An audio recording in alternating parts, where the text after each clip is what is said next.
반짝반짝 빛나는 책무늬 2041일차를 시작하겠습니다. 네, 2041일차입니다. 김미준이 만들어 오셨지, 왜? 딴 건 뭐 하시나 보다, 그쵸? 네. 오늘, 세계 미래 보고서 2050이에요. 297페이지. 민주주의의 확산. 뭐 볼게요. 네. 어떻게 하면 독재 정권에서 벗어나 진정한 민주주의 국가를 이룰 수 있을까? 정보통신의 발달로 지속 가능한 범지구적 민주주의를 추구하는 조직적인 인권운동이 세계 곳곳에서 일어나고 있다. 젊은이들은 소셜미디어를 통해 집결해 더욱 적극적으로 정치와 선거에 참여하고 있다. 이들은 독재 정치, 정치적, 종교적 탄압, 경제적 불평등과 같은 방해 요인에도 불구하고 민주주의를 위해 저항한다. 민주적으로 이데올로기에 참여하는 용기는 빠르게 전염되면서 세계 시민들이 본질적인 구조의 변화를 준비하도록 만들고 있다. 그렇죠? 소셜로 통해서 막 통신 발달로 통해서 모든 것들이 드러나니까 굉장히 변화에 대한 본질적인 구조의 변화를 준비하고 있다. 그래서 참 너무 좋은 것 같지 않아요?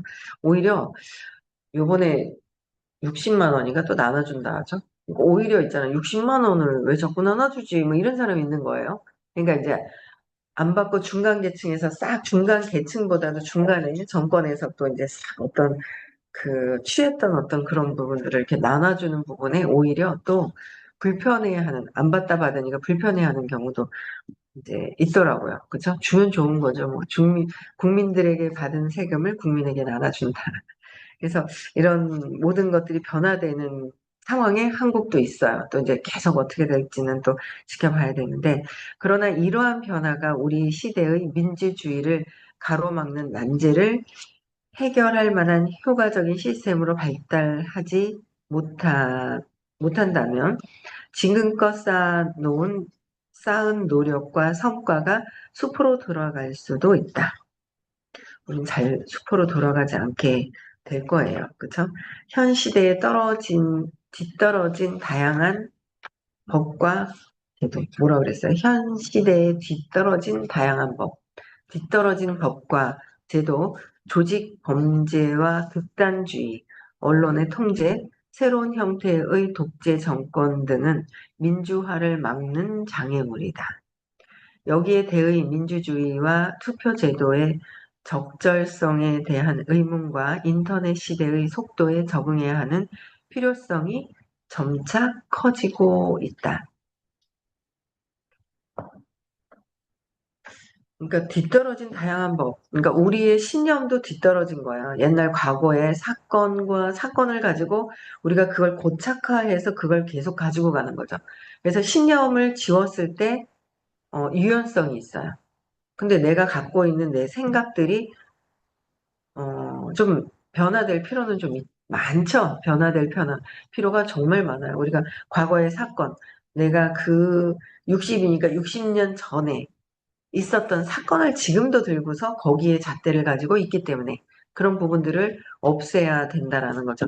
없애야 돼요. 근데 그걸 갖고 살면서 당연시하고 여기에서 나하고 맞지 않으면 이제 틀리다고 생각을 하잖아요. 근데 이제 요번에도 이제 뭐 어떤 일이 있는데 저는 일이 있었단 말이에요. 근데 그 모습을 보면서도 한 가지 어떤 사건을 가지고 다양하게 이야기를 한다 했잖아요. 근데 나랑 쟤랑 얘기하니까 똑같아. 그래서 이 어떤 일이 있을 때 판단하는 게 맞아라고 100% 생각을 한다는 거죠. 근데 그게 아니라 선생님 항상 이 사람이 예뻐, 미워, 얄미워, 예뻐, 못생겼어. 다 자기 마음에서 해석을 한다는 거죠. 그게 참 이거 하나만 내 마음에서 해석이 되는구나라는 것만 관철시켜서 이것만 해결이 돼도 엄청 세상을 살기가 편할 것 같은데 아직 그게 안 되는 거예요. 각자의 세상에서 보고 있다라는 거죠. 각자 판단하는 거고, 내 생각대로. 그래서 이런 부분들이 이것만 깨달아도 엄청난 깨달음이구나라는 생각이 드는 거예요. 아, 내 마음에서 해석을 했네? 내 마음에서 해석을 했구나. 라는 거로 보는 거. 그쵸?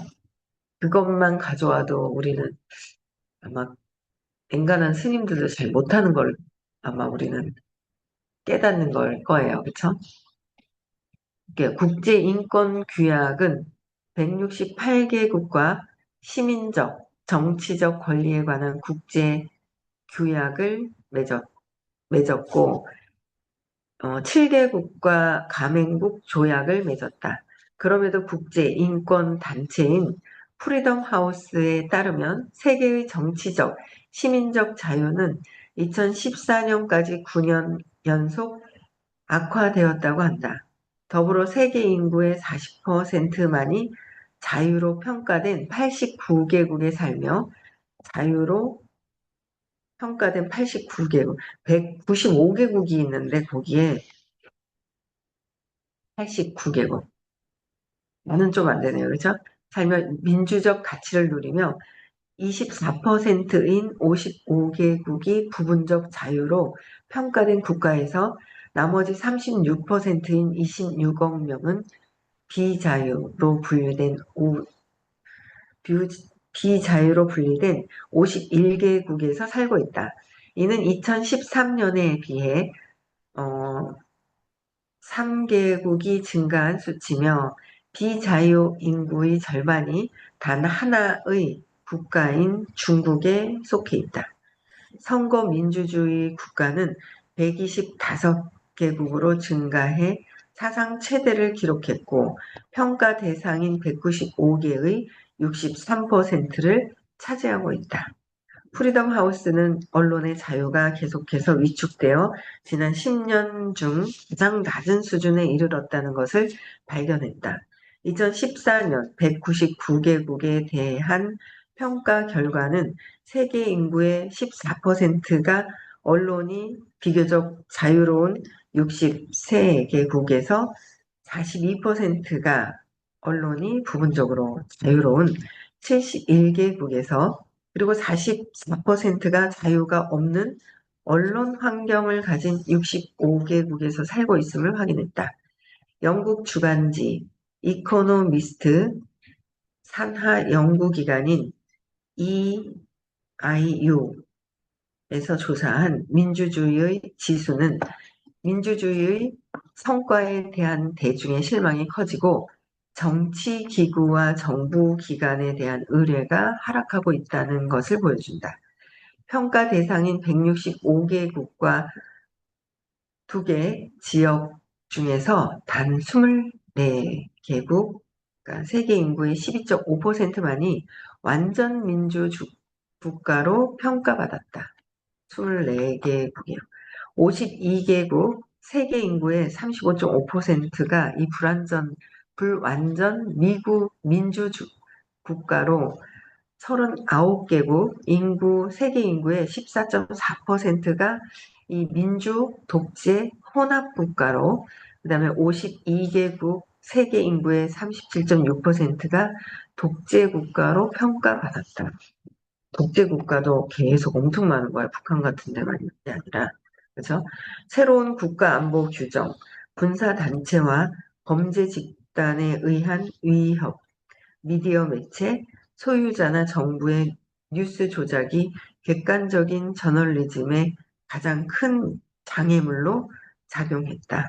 국경 없는 기자회가 계산한 2015년 매체 자유 지수 역시 조사 대상인 180개국 중 66%가 전년도보다 악화된 점수를 기록해 정보의 자유가 세계적으로 퇴세하고 있음을 보여준다. 그래도 좀 정보가 흘러들어가잖아. 이런 매체가 또 발전하면서. 언론인보호위원회는 1992년 이래 1126명의 저널리스트가 피살되었으며 사건의 87%가 처벌이 전혀 이루어지지 않았다고 보고하고 있다. 우리도 앞정권이 그렇잖아요. 그랬던 게 엄청 자기네들끼리 통과된 사건들이 엄청 많더라고요. 그래서 이런 부분들이 처벌이 전혀 이루어지지 않는 경우도 엄청나게 많았었죠. 대부분의 희생자는 정치 46%, 전쟁 38%, 부패 20%, 인권 20%에 대해 취재했다. 2012년 채택된 유엔 저널리스트 안전에 대한 행동 계획은 다양한 유엔 기구와 시민 단체, 사회 단체가 국내는 물론 세계적인 수준에서 저널리스트의 안전을 보장에 이바지하기로 한 100개 이상의 업무 분야를 개설하고 있다. 사이버 공간에서 자유로운 사회를 위한 정보를 주고받으면서 많은 사람들이 자발적으로 자신의 생활과 데이터를 온라인에 올리고 있다. 그런 한편에서는 정부나 민간 기업의 감시가 증가하면서 그 적법성의 문제를 제기하는 사람들이 많아지고 있다. 어느 정도의 모니터링이 공정한 것일까? 어느 정도이면 지나친 것일까?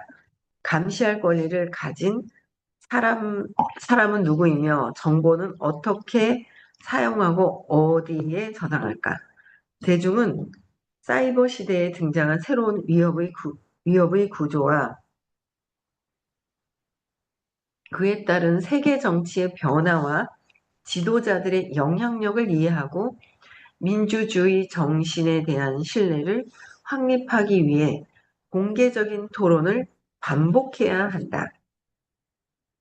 민주적으로 또는 비민주적으로, 그렇죠? 민주적으로 선출된 정부라 해도 직권 남용, 로비 등으로 신뢰는 쉽게 무너진다. 저는 참 대단하신 게 본인 반경에 있는 걸 다 CCTV로 이렇게 어, 보라는 거죠. 친척들도 그렇게 하고 있나 봐요. 예, 친척들이 어떻게 누구를 만나서 어떻게 하는지까지도 다 감시를 하라고. 본인도 감시하라고. 누가 그 다음 정권에서도 말을 꺼낼 수 없을 정도로 굉장히 막 철저하게 그거를 자기 자신도 그렇게 하시는 걸 딱 보면서 참 대단하다라는 생각을 했어요.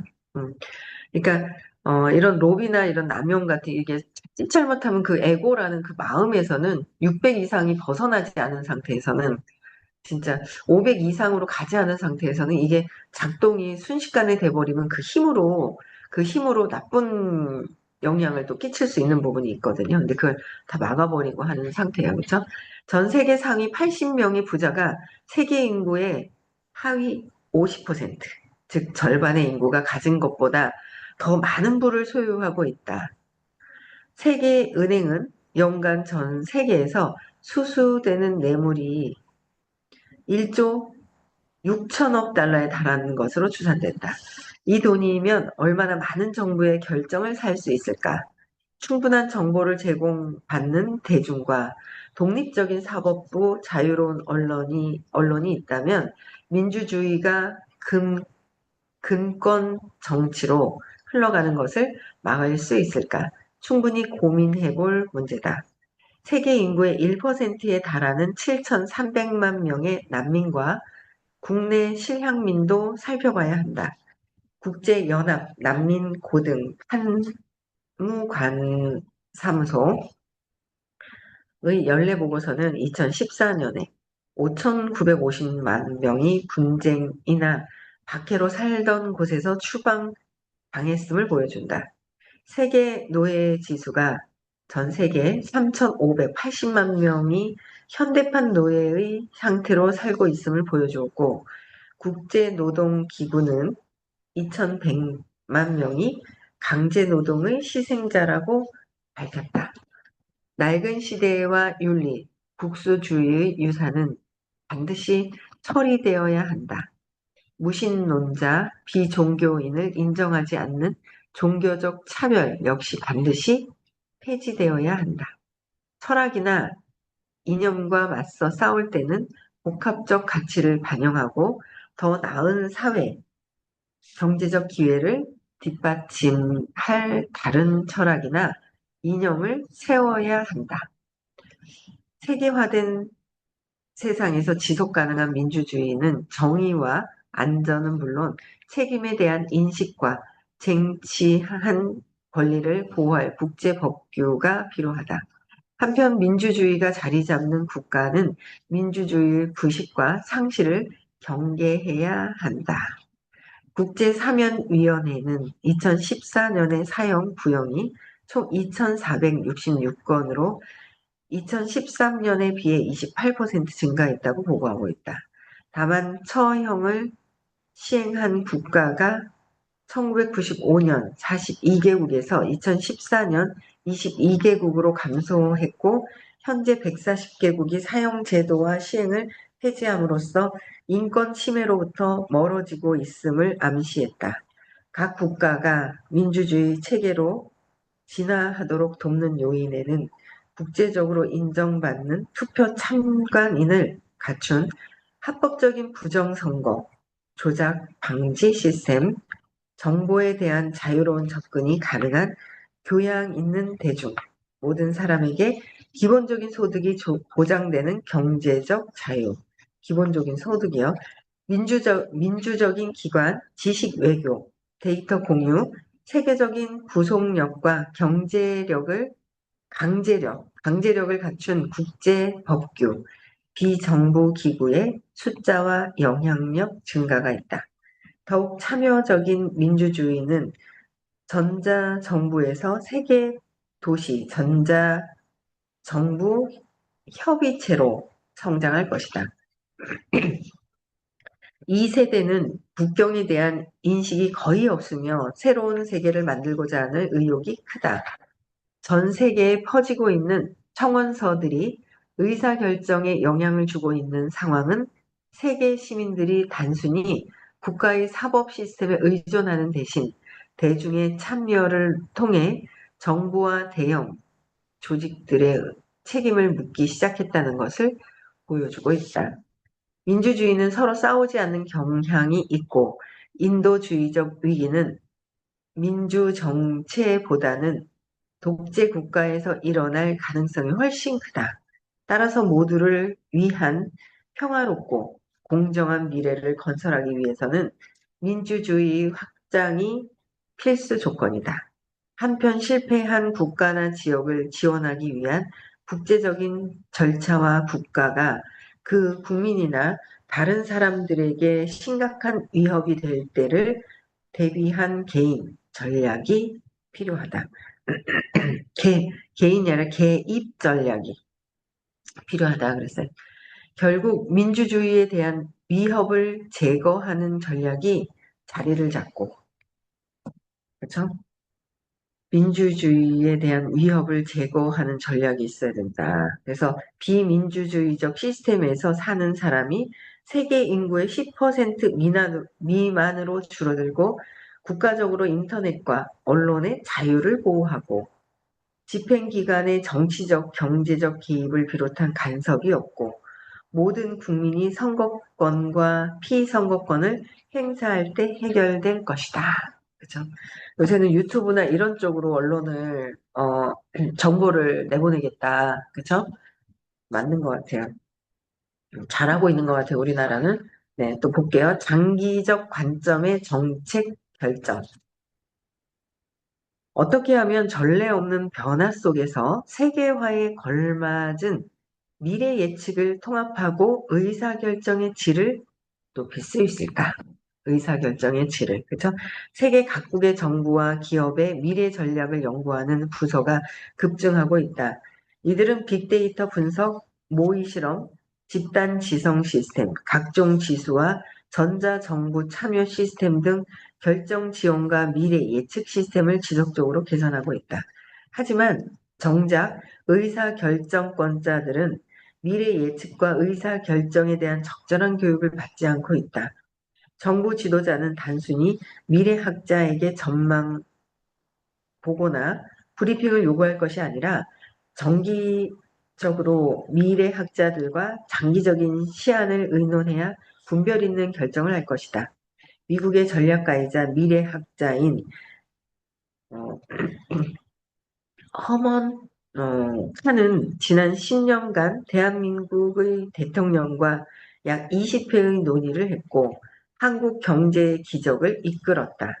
이는 미래 예측이 의사결정의 질을 얼마나 높일 수 있는가를 보여주는 좋은 사례다. 의사결정권뿐 아니라 교육 시스템 전체에 걸쳐서 의사결정과 미래 예측을 가르침으로써 변화의 가속에 따라 빠르고도 정확한 의사결정이 중요함을 인식하도록 해야 한다. 대학은 미래 연구와 분석은 물론 의사결정 교육 과정을 개설해 제너럴리스트를 육성해야 미래 가능성을 발굴할 수 있을 것이다. 그랬어요. 미래 연구와 분석은 물론, 그렇죠? 음, 여기까지 할게요. 미래를. 저희 나라는 어쨌든 발전적인 것 같아서 굉장히 좋아요. 저는 정보를 유튜브나 이렇게 딱 들으면 야 대단하다. 네, 그렇죠? 하고 싶은 말 옳은 말 하는 거, 옳은 말을 하는 거죠. 틀린 말을 하는 건 아니에요. 근데 내가 큰 소리 친다고 해서 그게 옳은 말은 아니거든요. 근데 참 옳은 말씀을 하시는 게 언뜻 보니까 또 누가 어떤 할머니가 막 있죠. 저 노란 그 리본 좀 지겹다고 치우라고 이런 거예요. 막말을 막 하시는 거예요. 근데 거기에 이제 대통령이 할머니, 어머니 자식이면 사람이 죽었는데 괜찮겠냐. 내 자식하고 틀리지 이러는 거야. 그런 말씀 하시면 안 된다고 막 대놓고 막 얘기하는 그런 걸 봤는데 어쨌든 대단하신 것 같아요. 그래서 뭐 정치 경제 제가 어떻게 할 수는 없지만 할 수 있는 거는 선거를 잘해야 된다. 그쵸? 그게 있고요. 여기까지 할게요. 그 생계에서 오늘 정보를 들었는데요. 제가 어제 말씀드렸죠.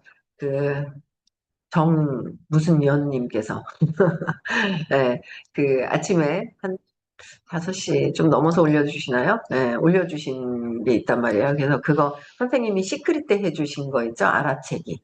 그러니까 알아채기가 안 되는 상태에서 명상만 해서는 안 돼요. 알아차리기가 안 됐는데 명상을 막 하고 있어. 내 식대로 하고 있는 거잖아요. 오늘 그 부분에 대해서 오늘 또 이제 설명을 해주신다는 정보를 들었습니다. 예, 알아차리기. 그쵸? 그래서 이게 ETC가 뭔가 했더니 ETC가 기타 등등이라고 말씀하시네요. 그래서 이게 이제 일어나서 잠들 때까지 각성하자. 각성하라는 거죠. 그래서 알아차려서 각성해서 내가 어떤 감정을 갖고 무엇을 하고 있는지 알아차리면서 놓아버려라 라고 얘기를 하시면서 시크릿까지 잠 깬 몸과 마음으로 의식이다라는 거. 그래서 시크릿까지 해서 이제 화장실까지 갔다 오는 기타 등등 이러면서 쭉 해놓으신 게 있어요. 그래서 이거를 올려주시는 저분은 아마도 올려주시지만 않고 아마 잘 볼 거예요. 그러니까 보다 보니까 매일 보다 보니까 이거를 실천을 한다는 거죠. 제가 저는 그랬어요. 제가 느꼈는 거는 여태까지 본 중에 제가 사업을 할 때 저 역시도 마찬가지고요. 애써서 하고 애써서 한다는 거죠. 애써서 하는데 저는 진짜 어제 그저께 딱 봤을 때 전혀 애씀 없이 그냥 하고 있는 걸 느꼈어요. 애쓰지 않고 하는 거예요, 일을. 근데 일이 일어나요. 리크루팅도 되고, 수업도 들 사람도 나오고, 매출도 일어나고, 애쓰지 않는다는 거죠. 그래서 그게 이제 계속적으로 이어가면은 이제 뭐 엄청나게 금방 또 이제 어떤 뭐 이렇게 직급 상승이나 될 텐데, 애쓰지 않고 하는 그 방법을 쉽게 알려주셨는데, 실천을 아마 이대로만 그때 그러셨어요. 2번을 설명을 해줬고, 이게 어떻게 하라는 건지 2번을 시크릿에서 설명을 해주셨고, 6개월 정도만 이렇게 하면 다 엄청나게 어느 정도는 성장을 해 있다라고 얘기해 주셨거든요. 어느 정도는 성장을 해 있다. 6개월 정도만 했을 때. 지금 3월이었나요? 시크릿이? 5월에 하니까 3월 언제인지 모르겠네. 언제 했나? 2월에 한 건 아닌 것 같고. 12월, 2월에 했나요? 언제 했나 모르겠어요. 그때 해가지고 지금 이제 한 1개월 좀 지났죠? 1개월 좀 지났을 거예요. 근데 벌써 누군가는 나타난 거예요. 올려주시는 분이 매일 제일 열심히 보거든? 열심히 보니까 그 열심히 본 것을 이제 벌써 몸으로 그냥 실천이 되는 거죠. 저는 하여튼 그래요. 저는 아니 너무 칭찬하는 게 아니라 잘하고 있는 사람을 또 자기식대로 해석해요. 쟤는 칭찬하고 나는 칭찬 안 하고 막 이래요. 나 참나. 아니 칭찬하는 게 아니라 저도 그렇게 하고 싶다고요. 저도 배워야 되잖아요. 근데 제가 좋은 걸 발견을 했어. 제가 눈이 시야니 제가 먼저 좋은 걸 발견해서 저는 막 알려주는 스타일이거든요. 저 사람 저렇게 하더니 실천해서 해버렸네? 와, 저거 나도 해야 되고 많이 같이 해야 되는 거 아니야? 이런 뜻으로 얘기를 하거든요, 저는. 근데 비교한다는 건 자기들 입장에서 비교당한다는 건 자기들 생각인단 말이에요. 비교한다고 생각을 하시는 거예요. 근데 아니에요. 저 비교하는 게 아니라, 어머, 나도 저렇게 해야 되겠다. 아니, 어떻게 저렇게, 내가 했던 거와 다른 사람들이 하는 거와 느낌이 다른데? 진짜 얼마나 질질 많이 질질이라고 표현해서 죄송하지만 질질 울고 막 그랬어요. 보기보다 성과가 정말 없었어요. 정말 봉사하는 거에 비해서. 근데 그런 게 이렇게 딱 되기 시작을 하는 거예요. 그래서 오늘 설명을 해주신대요. 선생님께서.